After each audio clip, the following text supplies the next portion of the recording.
Para aquellos que quieren mejorar su vida devocional, para los que necesitan ayuda espiritual, para todos los que desean un contacto diario con Dios, presentamos Radio Amanecer en Estudio, un alimento espiritual para tu alma. Con nosotros, el conductor de esta entrega, Pastor Juan Francisco Scroggins. Con ustedes una vez más nuestra entrega de Radio Amanecer en Estudio. Quisiéramos aprovechar el momento para saludar de manera muy especial, cordial, a esa cantidad de amigos, grandes amigos que nos escuchan cada día. Siempre que uno va a ponerse en contacto en algún lugar, en alguna región del país, que uno ve llegar a esos amigos que abrazan a uno y le dicen: mire, yo estudio la lección con ustedes desde hace mucho tiempo. Lo primero que hago cuando me levanto es colocar Radio Amanecer en Estudio para compartir esas ideas con ustedes.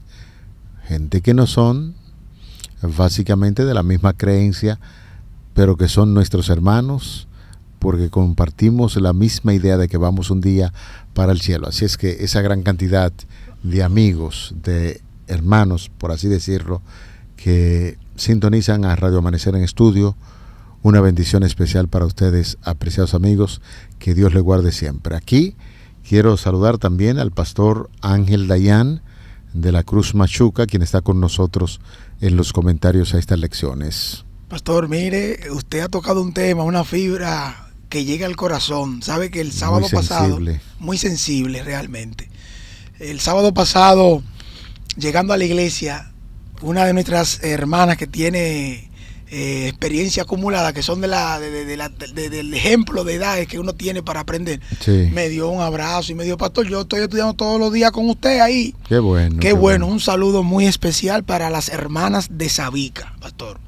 Las hermanas de Apocalipsis 2, de Apocalipsis Central, de Apocalipsis 3 y de Luz en las Mercedes. Me dijeron, me amenazaron: si no me dan el saludo, pastor, no lo vamos a entrar aquí. Así que un saludo para todas mis hermanas y hermanos que están ahí. A William, el motorista ahí de la esquina, ahí en la calle Duarte también. Y, pastor, siéntese bien, agárrese. Vamos a saludar a doña Leona. ¿Usted sabe quién es doña Leona?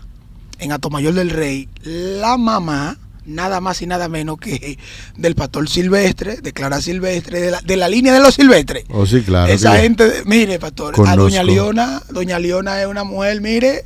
Conozco la familia, estuve una vez en su casa. Doña Leona, un abrazo y un beso. Sí, mamá, doña Leona. Y a Juan Pablo del Colegio Metropolitano también, el profesor de Educación Física, y a los universitarios que también recientemente tuvimos en una campaña junto a ellos.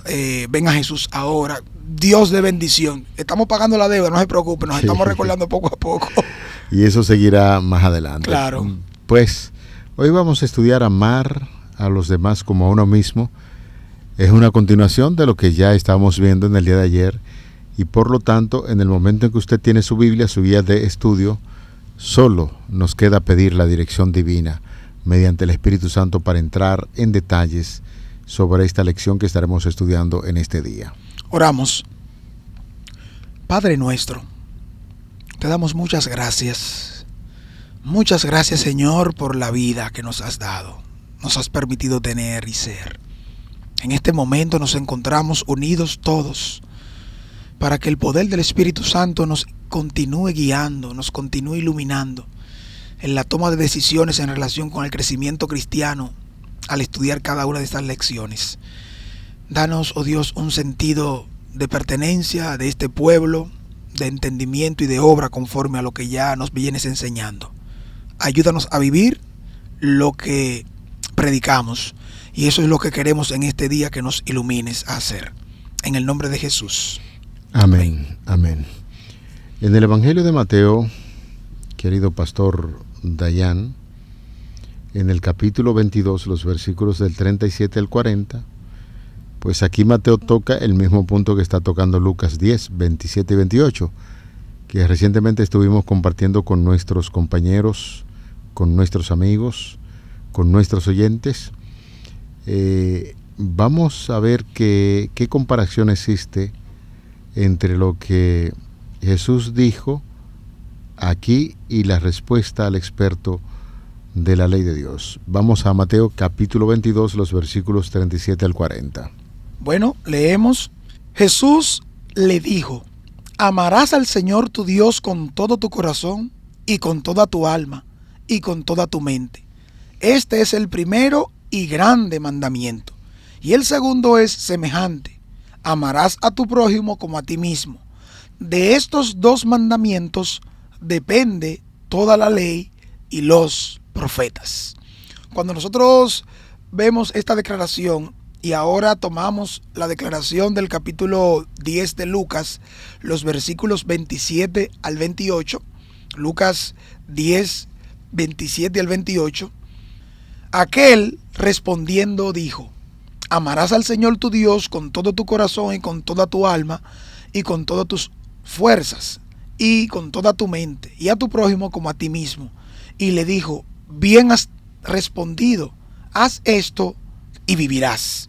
Noten ustedes que las declaraciones en paralelo de los dos evangelistas nos ayudan entonces ahora a ver a un Jesús que le dejó bien en claro, como una expresión cotidiana de la fe verdadera, que depende de estos dos mandamientos. En el caso de Mateo capítulo 22 versículos 37 al 40, y en el caso de Lucas capítulo 10 versículos 27 y 28, quien destaca que es una persona que hace dos cosas.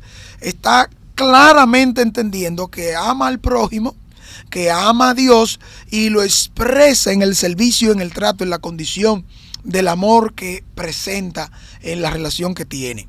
En este caso, cada uno de nosotros somos llamados a lo mismo, porque el amor cristiano, fuera del amor, fuera de la base que nos da la ley de Dios, que representa su carácter, no tiene sentido.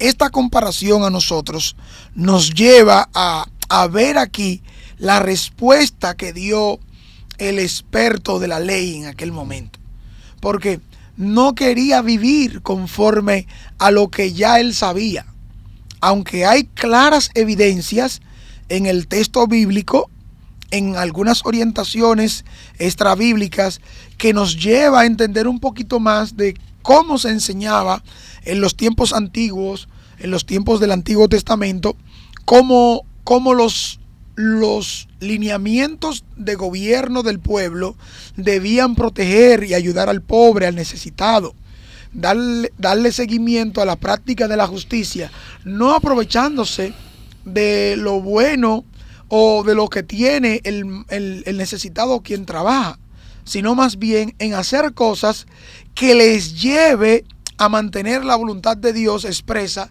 con leyes y reglamentos que los mismos profetas pronunciaban, en una condición que le lleve a amar al prójimo y que la nación se mantenga conectada con lo que ya Dios había dicho mediante los profetas.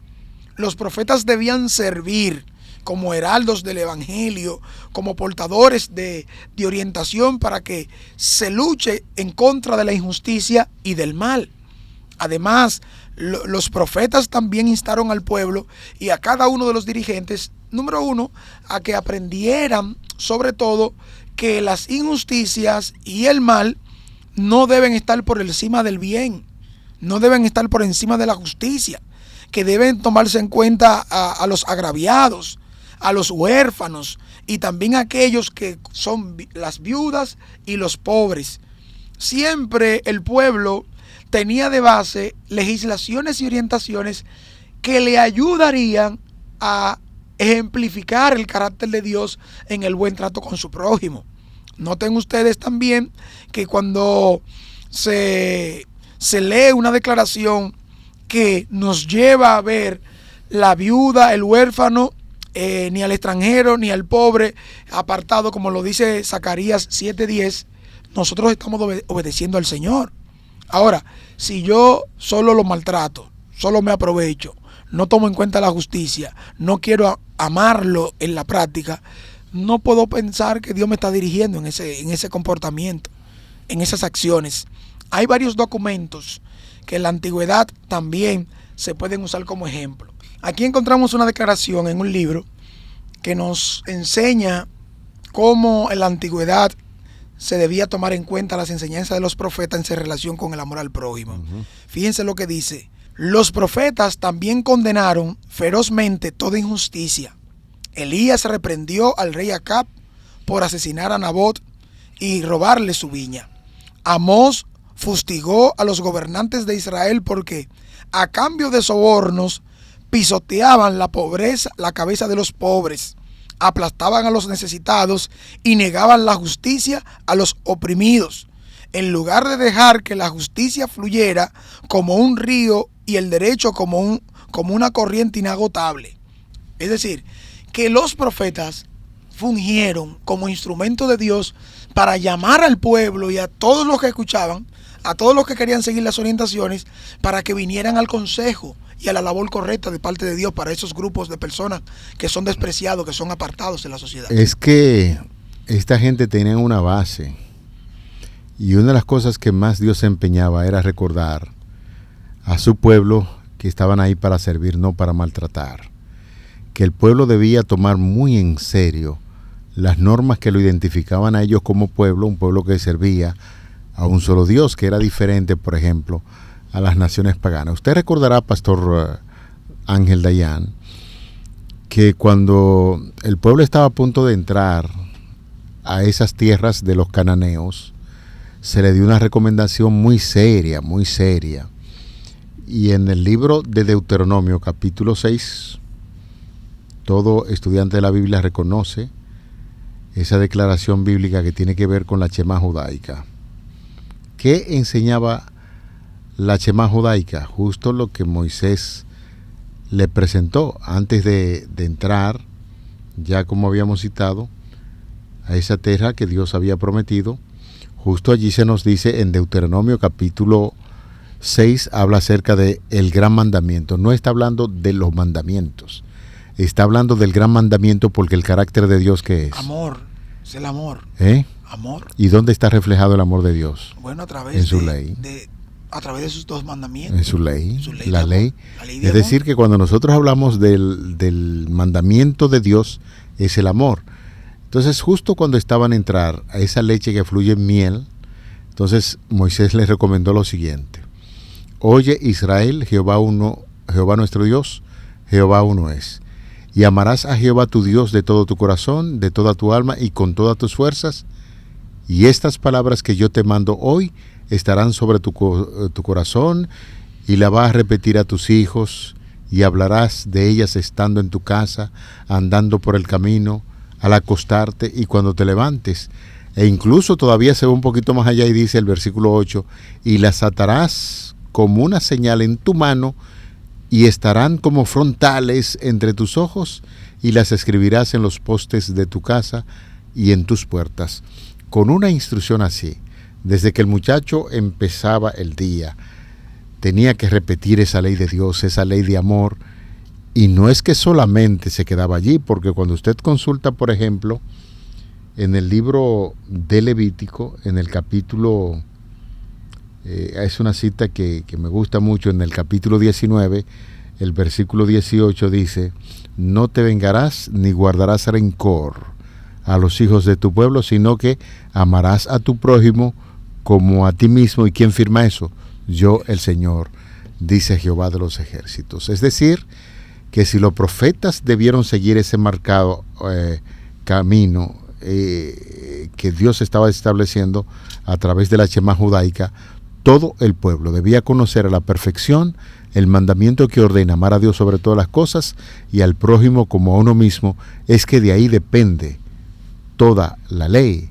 Quiere decir que si yo quiero olvidar que el quinto mandamiento dice amarás, debes rendir obediencia a tu padre y a tu madre, porque es un mandamiento con promesa. Si olvido eso y quiero poner en práctica los otros, eso así no funciona. La ley del amor en sentido general a Dios sobre todas las cosas y al prójimo como uno mismo, de eso depende toda la ley, es lo que está enseñando la lección de este día. Noten que según Pablo toda la ley se cumple en este solo precepto que encontramos en Gálatas 5:14, que dice: amarás a tu prójimo como a ti mismo.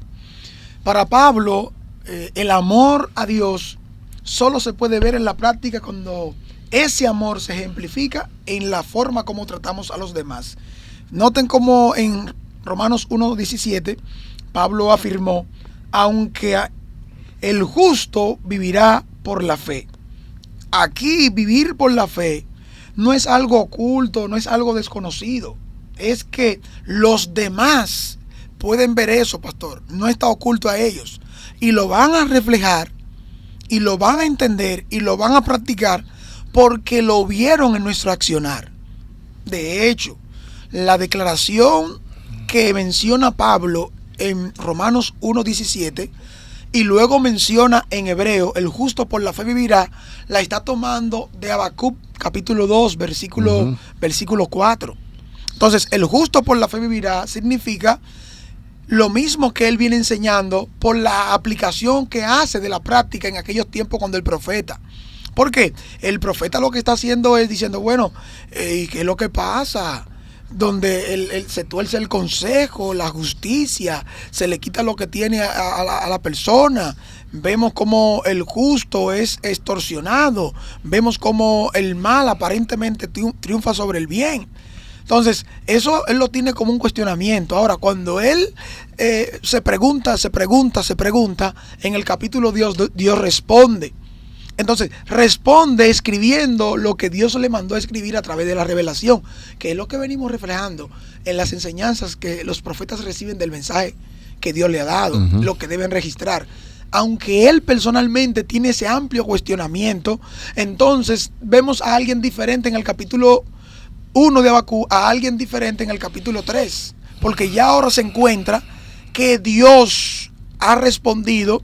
Y él mismo dice que aunque no haya vacas en los corrales, aunque no haya alimento, aunque no haya el fruto del olivo, con todo eso él se va a gloriar en Jehová. Amén. Pero es porque ha visto a Dios que responder. Esto que toma Pablo y lo aplica para que una persona viva como justo es porque es una persona que se relacionó con Dios y decide vivir en obediencia. Una persona que decide creer y tener fe en Dios es porque permanece con la fe. Y ese capítulo de la fe, lo que me viene apuntando es, porque es ahí en el mismo capítulo 10 al final, que me está presentando que el justo por la fe vivirá. Estoy hablando ahora en los conceptos que Pablo usa para ello. En definitiva, cuando nosotros tomamos a Habacuc, cuando nosotros tomamos a Pablo, cuando nosotros tomamos a Juan, cuando tomamos a Miqueas, cuando tomamos cada una de esas declaraciones, es muy claro para todo aquel que lee y escucha, hermano y amigo, que nuestras prácticas cotidianas, lo que creemos, va en relación directa con todo lo que nosotros decidimos hacer. Lo que yo practico, lo que yo predico, va en relación con eso.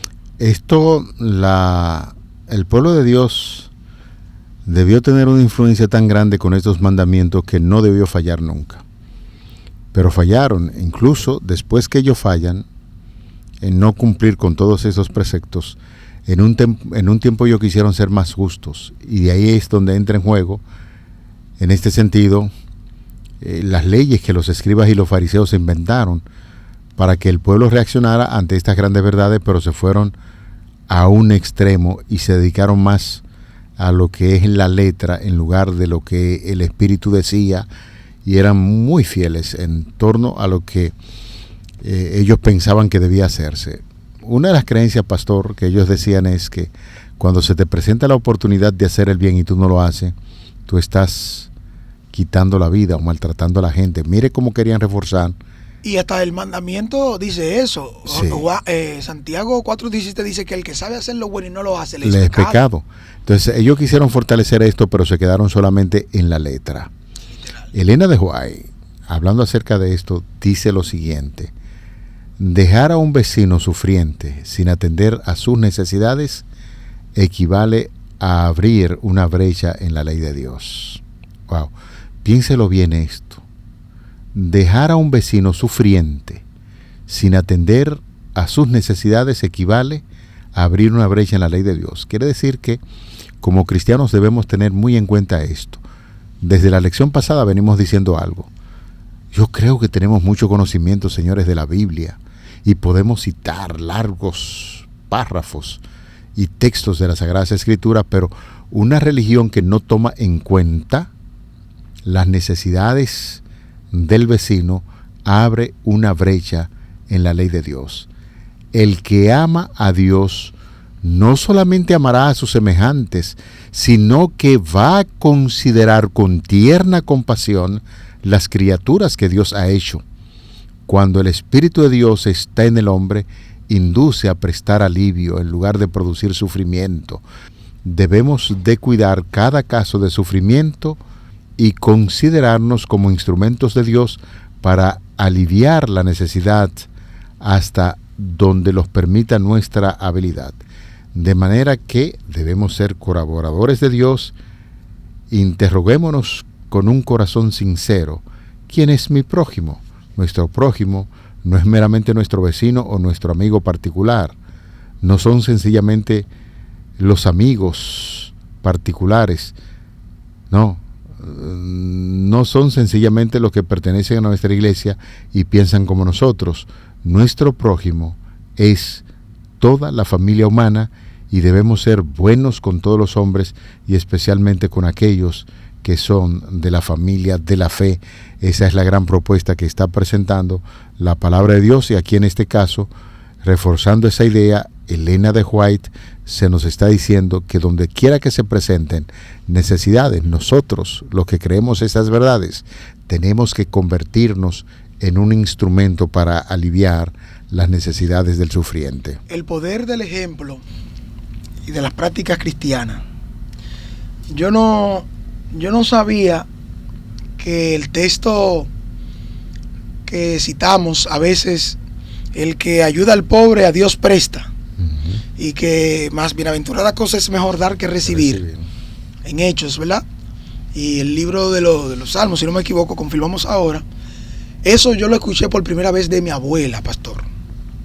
Y ya estando en la iglesia, recuerdo que fue en la escuela laica donde, estudiando, escuchando el tema, me encontré con los textos. Y ahí yo dije, pero esto que abuela dice, eso es lo que la Biblia dice. Entonces ya yo relacioné las prácticas de mi abuela en relación con todas las cosas que ella usaba, la frase. Toda esa frase y esos refranes y esas cosas es de la abuela que yo le río, porque yo fui influenciado por mi abuela de parte de madre, mucho. Entonces, cuando yo veía que la doña estaba siempre interesada, ya comieron, llámame a fulano, oye esto, llámame a fulano de tal parte, de otra casa, de otro lugar, llámamelo. ¿Cómo abuela sabía que esa persona no había comido? Porque era una persona conocida en la comunidad y que todo el mundo también la conocía, porque era esta gente que ayudaban, que aprovechaba, y que cualquier persona iba y llegaba y decía, doña Shelley, no hay un plato de comida por ahí. Sí, mi hijo, ven, que te tengo algo guardado allí. Toda esa costumbre de ayudar y colaborar y compartir el alimento y una persona sin hambre, eso yo lo recibo de la práctica de mi abuela específicamente. Sí. Ya en las costumbres nuestras, poder quitarse el pan y compartirlo con el hambriento, con el necesitado y esto, eso lo recibimos por la práctica, pastor. Cuando una persona se resiste teniendo a ayudar a otra persona, ¿qué se puede decir? Cuando una persona pudiendo hacer el bien al otro no lo hace, ¿qué se puede decir? Cuando cada uno de nosotros estamos viendo cuánto Dios nos ha amado, cuánto Dios nos ha dado, y aún nos resistimos a hacer lo propio, aunque sea mínimamente con otro, pastor.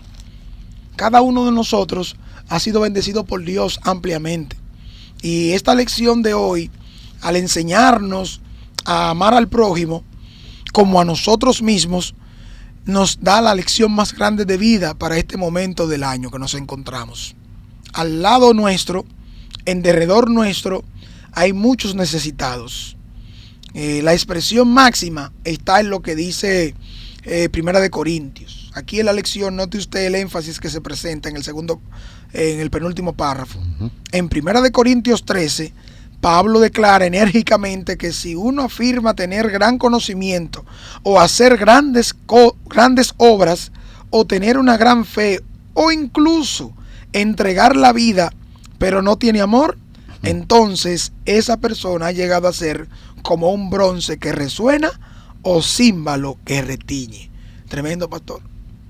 Tremendo. Esto me lleva a mí ahora a revisarme y a replantear algunas cosas que deben tocar el accionar mío. Yo no pienso en el que me está escuchando ahora. Yo estoy reflexionando en lo que me corresponde ahora, pastor. Y pensando yo en esa expresión de Pablo, si tuviera lengua angélica y no tengo amor, de nada me sirve. El apóstol Pablo en ese sentido podría ser una referencia de esa expresión al poder de expresión que disponen muchos oradores, los oradores más excelentes y mejor dotados de los hombres, a los muchos y diferentes idiomas que se hablaban en esas naciones. Lo que Pablo quiere utilizar, esa ilustración para decir, puede existir grandes elocuentes, personas que pueden hablar de la manera que pueden hacerlo y ser grandes oradores, convencer por el momento, pero si usted no tiene amor, de nada le sirve. Es decir, puede hablar incluso el lenguaje angélico, y si no tiene amor será como un instrumento que produce algún sonido, pero que nadie logra distinguir.